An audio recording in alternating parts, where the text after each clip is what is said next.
Hello again, everybody. I'm Rick Sanchez. To all of you watching us from all over the world, either on regular TV or on portable TV, the app, we're so glad that you're there.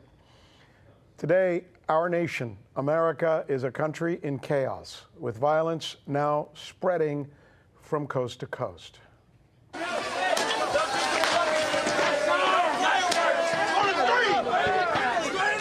got business to do out here on the street.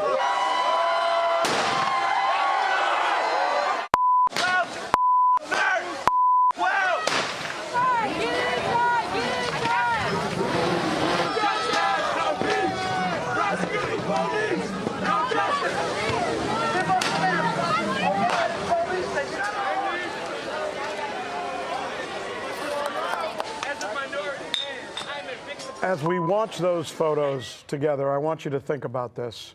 In the midst of what is one of the worst health and economic crises ever, America seems to be coming apart at the seams today. It's almost as if the coronavirus and the worst unemployment numbers in history were not enough. No. Now we have, in our nation's largest cities, exploding with rage. Interestingly enough, it's happening much in the same way that we've watched occur most recently in places like Hong Kong, where protesters took to the streets, destroyed public property, and attacked police officers, all in the name of justice and freedom. Interestingly enough, our government here in America cheered those protesters on, calling them freedom fighters, lovers of liberty, because they were pro-democracy. Pro-democracy. While we criticized China for threatening to use its military against those protesters. Switch it. Today, as Americans take to the streets and attack police and destroy property, the same voices in our government who supported the Hong Kong protesters are calling American protesters thugs. That was actually in a presidential tweet. The White House is also suggesting the military may be sent in. I want you to stop for a moment and think about that eventuality, that image in your head, one that the whole world would see if this happens, of the U.S. sending in troops into the streets of America's largest cities to do battle, to fight American citizens. How'd we get to this point? Where is this leading us? This is the news with Rick Sanchez, where we look for context and perspective that others may not see, where we look at stories with a global focus, because we do believe it's time to do news again. Human rights, human lives seem almost cheap nowadays. Look at what's happening. We have police brutality, systemic racism, inequality, riots, on top of mass protests, on top of an economic crisis, on top of a pandemic. Rights pale in comparison. And that isn't me saying so. We can all see it.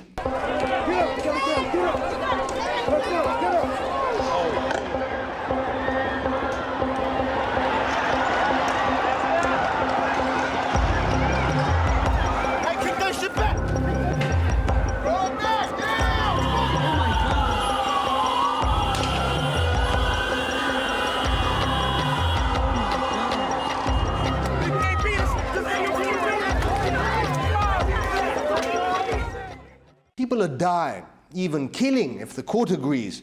Hundreds have been hurt, entire streets looted and torched. Destruction, rage and anger are there on both sides. That's hate, not something that's going to disappear in a week. 4,000 people have been arrested in just days. And you know what? It's not enough. Trump wants to make an example. You've got to arrest people. You have to track people. You have to put them in jail for 10 years, and you'll never see this stuff again. You have to dominate, or you'll look like a bunch of jerks. The First Amendment of the U.S. Constitution guarantees people's right to peaceful protest, to freedom of speech, and to the right of the press to do its thing. Here's what the police think of that. Paintballs and rubber bullets, a literal slap to the face. with little concern that they're shooting at journalists or peaceful protesters, filmed at it time and time again. But let's be frank, police are under huge pressure. Rioters mingle with the protesters, looting and burning and egging everyone else on. They must be dealt with, but like this? No. Where's the condemnation? We want to see a de-escalation of all of those tensions in America come together. Is that all? A journalist so much as trips over in China, for example, and rights groups get an aneurysm. Yet, go check for yourself. Their websites, Human Rights Watch, for example, little to nothing mentioned of vicious protests. Ken Roth, the director of HRW, is doing his absolute best to ignore what's happening in America, tweeting instead about Hong Kong and China. The irony is overwhelming. Just weeks ago, Washington was preaching to everyone about how sacred protests are. The United States is gravely concerned by the deepening political unrest and violence in Hong Kong, including the standoffs between protesters and police. We reiterate our warning about any decision by remnant elements of the Maduro regime to use violence to repress the peaceful democratic transition. The Iranian people are once again on the streets because of the regime's poor economic management. And instead of addressing their grievances, Tehran has responded with violence and by blaming those outside of the country. Naturally, those usually on the receiving end of American lectures have not passed this opportunity to flip America off, proverbially speaking. China tweeting the slogan of the protests in America, "I can't breathe," and others joining in on this chorus of counter-condemnation. To the American people, the world has heard your outcry over the state operation. The world is standing with you. The American regime is pursuing violence and bullying at home and abroad. Why does the US glorify Hong Kong rioters as heroes and warriors while calling those US people who protest against racism rioters? The US blames restrained and civilized law enforcement while threatening to shoot protesters and mobilizing national security in the US. US practices are a world-famous double standard. What they don't get is America is exceptional. They've said it plenty of times, the congressmen, the officials, the president. Most Americans thought that included them. It never did. It's the state that's exceptional. Those in power, the police, the military, they're exceptional. The American people, no. To them, you're just like everybody else. Now, as you know, it all began in Minneapolis, but has since spread across the U.S., and now the George Floyd death has sparked global protests against police brutality and chanting Black Lives Matter in London, Berlin, all over Europe and elsewhere, all the way down in New Zealand. Hundreds of protesters took to the streets calling for justice and joining the fight against racism. So to discuss these protests and the roots of racism, we will talk to our panel today, former UK MP George Galloway and Pulitzer Prize-winning journalist, host of On Contact, Chris Hedges is joining us. So first, over to George. George, we saw protests across London, all the way across to Cardiff, but those in the UK seemed peaceful. Were they? And are there similar sentiment about police brutality over there in the UK as well? Amongst black people, there certainly is. No policeman has ever really been brutal to me, but then I've got blue eyes and a white face. That's not the lived experience of many of the black people in big cities in Britain. And that's true, of course, across the European continent. So the demonstrations in Britain have been big. Even in my own home city of Dundee, a small city, 180,000 people, which hasn't had a demonstration that I've known of since I left it 35 years ago, has a demonstration this evening. Amsterdam, a very peaceful place, had a gigantic demonstration today. This has all been fatal for America's soft power in the world, Manila. The idea of Mike Pompeo and Donald Trump giving orders, instructions, advice as to how other people in other countries should live and should run their own countries is actually laughable now if it weren't so tragic. There was a poll today in Europe. 40% of the respondents said America was a very racist country. Another 40% said it was fairly racist country. Only 4% answered that America wasn't racist at all. Wow. Chris, here domestically, leading up to this, we saw the Ahmaud Arbery killing. We saw the Breonna Taylor, the EMT, killed in her own home. This was a tinderbox waiting to spark, wasn't it? And George Floyd was that spark. Why?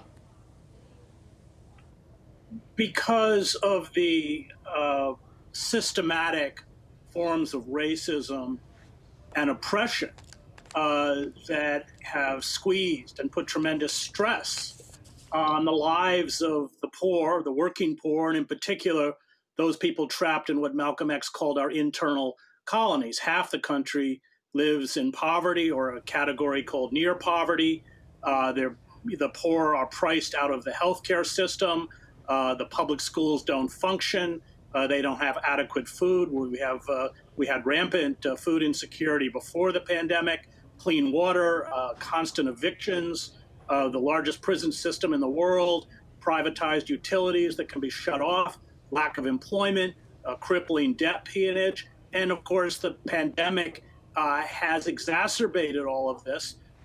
Poor people of color are dying at disproportionately higher rates, and they get the message. So the message is they don't count. Their lives are of no consequence, unless, of course, they're locked in a cage where their bodies can generate $60,000 a year for our for-profit medical services, food services, money transfer services, commissary services, phone services, private prisons, etc.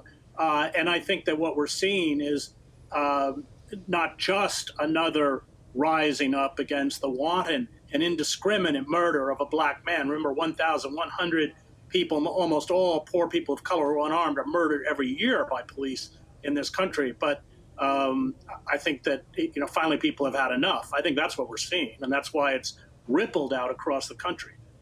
And George, much of the mainstream media in the U.S. reported the protests in Hong Kong as freedom supporters and essentially glorified them and their cause, but yet these protesters here aren't reported as righteous. They're looters, they're criminals. Is there a difference here?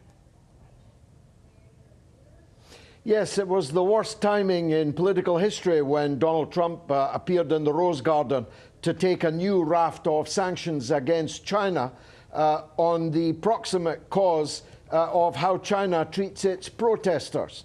On the very day, literally the very day, when from sea to shining sea, the United States was on fire. This is what I mean by the death of American soft power. The idea that the people running America are fit to tell other people in the world how they should handle their affairs is now patently risible. The point about the straw that broke the camel's back, of course, is that you never know when the last straw came. If you knew it was the last straw, you wouldn't load it onto the camel's back. But once you have loaded it and the camel's back is broken, it can never be put together again. Now, this didn't start with Donald Trump, far from it. In fact, Joe Biden and Barack Obama made the lives of black people, people of color in America, markedly worse than they were when they came to power. But somehow, the nakedness of the U.S. administration in the face of this ugliness, which the whole world is watching, has really been a particularly toxic effect. Never could a group of more privileged men be seen to be fiddling while their country burned. Chris, I want to pose the same question to you. How do you look at the mainstream media and how they're covering, compare and contrast for us, if you will, the coverage of the Hong Kong riots or protests versus the protests or riots here in the U.S.? Well, that's nothing new. I mean, I was overseas for 20 years, so when I covered the war in El Salvador, we had Catholic priests who were murdered by death squads or the Salvadoran military backed by the Reagan administration, and it raised barely a ripple. And then, of course, there was a priest murdered by the communist government in Poland, and he instantly became a martyr. So states, all states, selectively use human rights abuses in countries of their adversaries to posit themselves as moral arbiters. I want to just second what George said, that this is a systematic abuse that predates Trump. It even predates Obama. And what did the kleptocrats do in the midst of this pandemic? They tossed a few crumbs out of the windows of their private jets and yachts and palatial homes, and then handed $4 trillion in funds and tax breaks to oil companies, the airline industry, which alone got $50 billion in stimulus money and now says it's not enough, the cruise ship industry, the real estate industry, private equity firms, lobbying groups whose political action committees have given over $191 million in campaign contributions to politicians in the last 2 decades, even corporations that have moved offshore to avoid U.S. taxes. The whole, 85% of all of these programs under the stimulus package has gone to the wealthiest 0.1%. And we have watched Jeff Bezos, the richest man in the world, whose corporation Amazon paid no federal taxes last year alone, add $34.6 billion to his wealth. $443 billion has now been added to the wealth of the billionaire class since the pandemic began. And I think all of that myopia, that inability to respond, is also an important part of what we're seeing in terms of these uprisings. And real quickly, gentlemen, I want to pose this one last question to you both.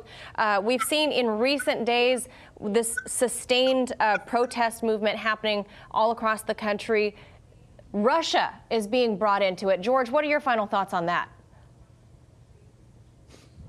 Well, I wondered how long it would be before any television station in the U.S. made that laughable allegation. And predictably, it was CNN, the very personification of fake news. And from the mouth of the Susan Rice, a former high-ranking official of the United States. She literally said with a straight face that this was coming out of the Russia playbook. I'm surprised that Trump isn't claiming it's coming out of the Beijing playbook. But either way, this obsession with Russia and with China on either side of the aisle in U.S. politics just makes the whole thing even more ridiculous, I'm afraid. These problems were grown in America and grown centuries ago in America.